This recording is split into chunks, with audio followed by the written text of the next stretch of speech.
妈呀，这盒子大的也太离谱了，18毫米的镜头都放不下全貌呀！我发现千大爷最近喜欢把盒子搞得越来越大了呀，以后得租仓库才够放呢。OK， 那么又到了我最喜欢的撕血离纸的环节，爽！千纸链会出这个玩意儿，其实我是毫不意外的，毕竟鸡舍是真的很帅嘛，而且本身的梗也很出名。然而他的驾驶员还有另外一个爆梗。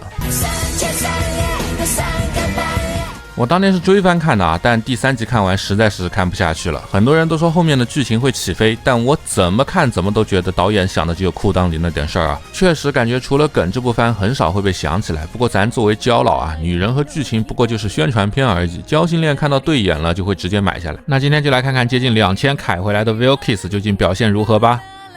开箱可以看到啊，虽然是3层的吸塑包装，但这个配件量确实很寒酸啊，而且搞了那么大个地台占空间，这是要干啥？关键这地台也不实用啊，支架给个固定死不可动的，这是咋想的呀？感觉一上来就能看到2个字：敷衍。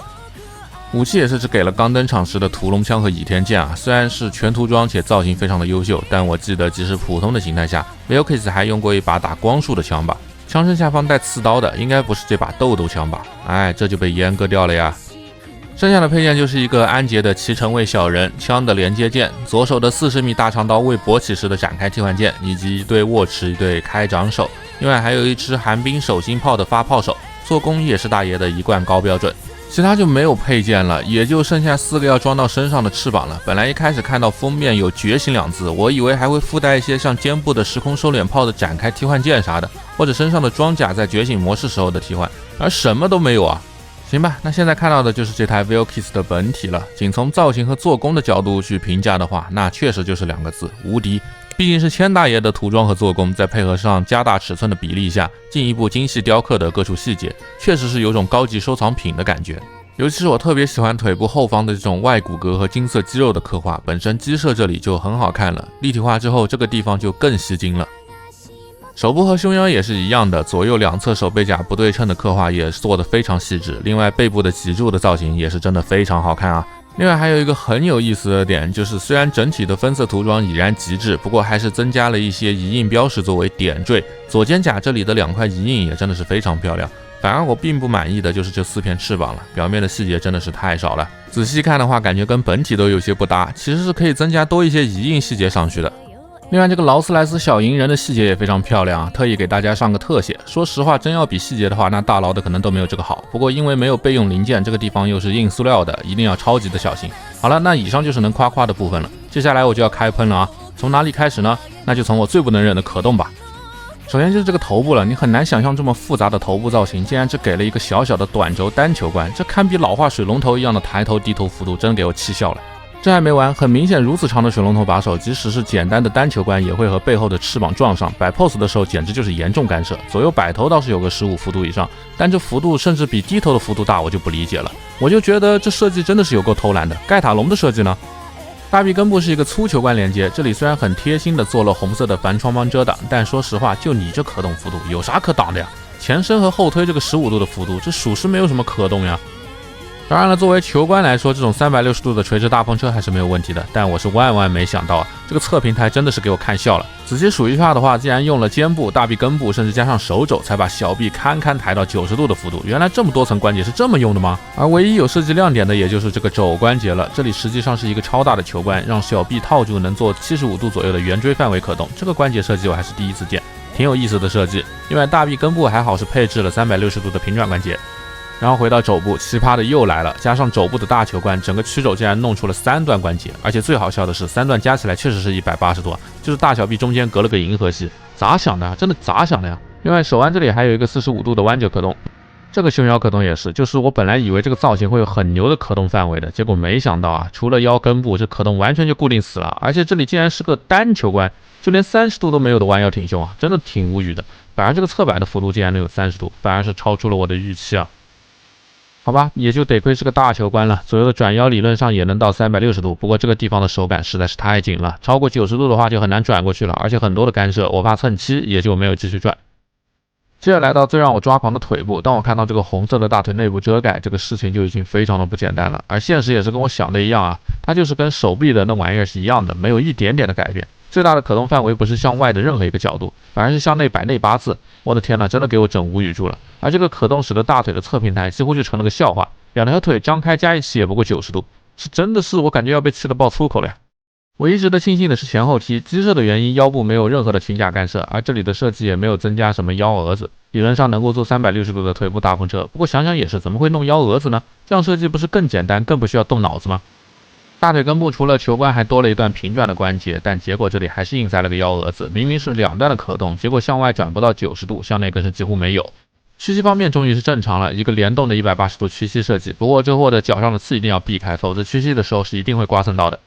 最后是脚部的可动，同样也是极尽敷衍的设计，这样转动着给大家展示一下就会发现，没错，整个脚踝就是一个非常经典的单球关设计，而且就这样看上去的话，好像是铁磨铁的结构，不知道碗口会不会做内衬的 POM 键。那这样的设计也就别奢求什么高可动了，左右的接地也就是这种非常常规的30度了。没想到2024年了，我竟然在千大爷的高档玩具上又体验到了这种复古可动。当然了，这前后脚的垫脚也是复古的30度。说真的，就这可动啊，就基本告别大部分的大魄力的 pose 了。非要说起来的话，除了腰部可动因为变形结构影响，只能做简单的球关摆动，这我可以接受。但剩下的呢，都是什么垃圾的设计啊？难不成让侧抬腿达到90度会严重干涉变形吗？不能吧？不就说白了2个字，敷衍。放之前限制链的产品啊，即便合体变形也不会牺牲造型可动，虽然时不时会有像 SRX 这样被钉在耻辱柱上的产品，但也不至于敷衍到这种地步吧。说实话，就这么一看啊，赵大师的设计都变得慈眉善目了，这些 pose 也真是我绞尽脑汁想出来能看的了。哦，对了，还有一个东西也是不吐不快啊，就是这个发光机构。官图上的亮灯我没仔细看，一度以为是自带的发光机构，结果到货仔细看说明书才发现下面有行小字。紫外灯照射发光，于是我立马下单了个紫外线手电筒。可惜这手电筒的照射范围也太小了，左右眼和左右胸你只能选一个发光，要想一起亮，看来还得摆个灯阵。不知道大家觉得这发光的效果如何呢？我个人并不是反感紫外荧光这种机构，但这次不知道为什么就是觉得很不爽。另外这次的掌心炮和小臂上的刀都能发光，但不知道是不是手掌上也涂了颜料，手掌照上去是整个手在发光。那说到这里就顺便把其他的机构也一起介绍了吧。首先是腿部的翅膀有一个2轴可动。而主翼也同样只有2个轴上的自由度，如果算上连接处的旋转，那勉强可以算3项，但3个轴的位置太集中了，摆动起来其实不是很好用。不过这个翅膀的展开机构应该给个难得的好评，内部还有内构细节，感觉也就这里发挥出了千大爷一贯的水准。小臂甲的展开直接做替换就好，这里主要就是配合掌心炮来使用。我寻思着为啥这里就不能做个联动展开呢？搞那么麻烦。另外武器的挂载也通过简单的挂扣机构还原了，剑很简单，直接怼上去就完事了。但是这里很紧，剑拔下来的时候那根横杆很容易断掉，枪则需要拿出这个附属连接件装上去，也是很紧，一定要用力怼上去。接着拿出枪，枪管一侧有连接凹槽位点的装上去，这个连接件连接枪身感觉就没有那么紧，感觉有点容易掉。OK， 那么人形形态下能展示的也就那么多了。说实话，一开始我是很期待的，也没有看其他外网的评测，上手把玩一通，我一度以为是我把玩的问题，怎么跟个残疾人一样呢？后面也是仔细看了官图和说明书才发现，确实就这样。行吧，咱也不纠结。这台 Vilkis 最大的卖点也不是人形，而是一体变形飞机摩托的造型。那接下来就来变一下给大家看看吧。首先是把这个裆部的前裆夹展开，其实我变了一圈下来，发现这里即使不展开都不怎么影响变形，最后还是要扣回去的，所以诸君请随意。接着后面这个屁脸夹一定要翻下来，翻到底。大腿根两侧有2根小插桩，也一定都要翻出来，翻到底。接着把胸甲上方的2片装甲锁扣解锁，然后把2个手臂带着胸甲向后折90度，然后解锁胸甲并尽量向前拉。接着把胸口2个三角形零件向水平翻动，用力拉开解锁金色的腰部和脊柱间的锁扣，然后再把小三角形向上翻，接着把整个头胸部分 Z 字折叠翻下来盖住脊柱。这里要注意，脊柱连接位点有2个小球关需要向两边翻折，否则这里会阻挡头胸向下压到位。那这里一定要保证 Vilkis 的胸是紧紧贴到这个水平面的脊柱上的。把下方2条胳膊的连接处向下翻转，翻到垂直的状态。后方的这个盖板要翻起来，然后手臂这里有个轴，把这个轴向下先转下来。接着会看到里面还有一层这样三角形折叠起来的轴，把这2个轴给向上翻起来。然后2个轴的前端还折叠了一段，这里是腿部的卡扣，需要把两边的这个卡扣都翻出来。这就可以把最一开始放下来的手臂的轴给归位了。这里这个操作确实有点迷惑啊。那我一开始我为什么要展开呢？可能这个地方确实是有干涉，但是我实际试了一下，干涉也不大呀。反而为了没必要的点多设计了一段关节，这段关节放到正常的可动上不好吗？然后再把这个翻下来垂直的切面再折回去，记得避让干涉，然后有个锁扣是可以扣上的。然后这一步看起来有一点点抽象啊，把整个手臂抬到水平，然后让手搭在之前展开的腿部锁扣处，这里是没有什么固定位点的，只有一个凹槽，所以基本上就看着来就行了。放置好手臂之后，把整个肩胛向前方翻转，接着翻到背面，能看到一开始胸甲的两个三角形锁扣，将它们都向内转动放好。来到脚部，非常简单的把关节先折叠一下，然后把两根尖刺都对准后方。接着能看到之前后屁连甲上的凹槽，这里是用来和胸腰转轴上的金属装位结合的。OK， 那么这里就把上下两半给对齐，转动金属轴把两半给结合在一起。刚刚说的装位就是结合的锁扣。此时小腿后方的装位大概就在一开始翻出来的锁扣的位置，简单的做一下位置的调整，就能把小腿给扣进去了。这里倒是挺紧实的。然后把两个小臂往机身上方做180度折叠，让小臂扣到机身上。不过这里是没有装位固定的，需要自己去调整位置。然后把两个腿部的侧翼向后拉伸一段。接着来看到机头处有一块隐藏的固定桩，把它翻出来。接着把这个其实是摩托车座椅的东西扣上去。如果这里没有扣紧的手感，记得调整一下，要重新扣。正常扣上去后，座椅的后方是贴住 Vilkis 头的前方尖处的。接着将这两块金色的零件向前捏合贴在一起，然后将摩托车头内这个类似油箱一样的玩意儿给拉出来。这个地方原本是有一段折叠关节的，要展开，展平到能扣到座椅前方黑色连接处的位置。这个时候就能把这个油箱给扣到连接处了，并且这里下方要把两个金色零件的球头关节也都给盖进去。最后大概造型就是这个样子才算是 OK 的。最后就是将摩托车头两侧尖尖的末端扣到一开始大腿根翻出来的这两根小插桩上。两侧如果扣不上去，大概是大腿的平转关节不到位，自行调整一下。还要扣紧我这个一开始就提到的这个前裆甲。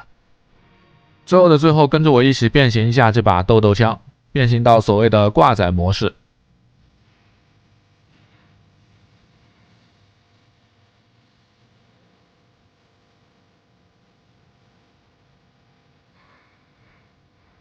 然后将枪挂载到机头下方的凹槽内，这里是滑槽的结构，稍微是有一点紧的。把安捷的骑乘位小人放上去。OK， 那么整个飞机形态就变形完成了。这个变形难度怎么说呢？首先毫无疑问，在动画开播之前，机社就已经想好了变形机构了，整个就是简单的 Z 字折叠腿向后摆的模式。要做一个一体变形，其实难度不大。这变形难度绝对是不如马克罗斯的铁飞机的，所以千大爷的设计除了增加一些琐碎的细节以外，最大的亮点也就是在摩托车驾驶舱的还原了。市面上一直以来也没有出其他的完全变形，只能证明这玩意儿的人气不行，而不是因为难设计。所以我不认为这次的一体变形是什么非常不得了的亮点，反而更让我觉得这个变形明明不太影响太多的可动，这次是怎么把可动做成这个样子的？很难受啊，至少在我看来，这次的整体设计是有失水准的。而这个飞行形态的造型，怎么说呢，也并不觉得特别还原和好看吧。整个机身的厚度有一点太厚了，枪管的整个枪和身体的比例有点失调。当然了，对于一体变形的玩具来说，这个水平已经是非常的优秀了。另外，我其实对整个变形的体验也不是很好，主要还是有一些细碎多余的步骤吧。另外就是这玩意儿全是尖刺，变起来真的是太炸人了，而且变一半还不太好放下来，怕伤到这些尖刺。反正总之我现在就是不太满意它现在的表现，可能是我过于吹毛求疵了吧，也可能是因为它是千纸链出品吧。这要是万代出的，我估计已经在喊良心代了。可见年轻人一定要少玩万代啊，多买点其他的见见世面。好了，那本期视频就到这里了。这么长的吐槽评测制作不易，求大家一键3连回血啊，拜托啦！